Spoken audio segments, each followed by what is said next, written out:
पुरोगामी जिल्हा म्हणून ओळखल्या जाणाऱ्या कोल्हापूरमध्ये अनेक ठिकाणी भोंदूगिरी आणि करणीचे प्रकार सुरू आहेत।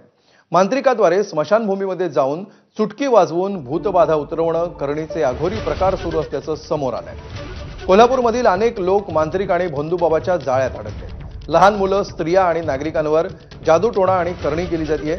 शिवाय आगामी स्थानिक स्वराज्य संस्थांच्या निवडणुकीच्या पार्श्वभूमीवर उमेदवारांमध्ये प्रतिस्पर्धी उमेदवारांच्या फोटोंवर खेळे मारून लिंबू कापून करणी करण्याच्या प्रकारामध्ये वाढ होण्याची शक्यता आहे।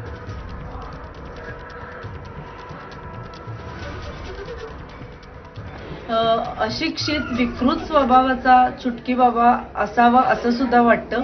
मी अंधश्रद्धा निर्मूलन समिती द्वारे आवाहन करते की निवडणुकीच्या पार्श्वभूमीवरती अशा प्रकारच्या भोंदू बुवा बाबांचे पेव फुटत आहेत आणि समाजाला वेठीस धरण्याचं काम कोल्हापूर नगरीमध्ये हे भोंदू बुवा बाबा करत आहेत। तर मी आवाहन करते की अशा कुठल्याही भोंदू बुवा बाबांना आपण समाजाने बळी पडू नये।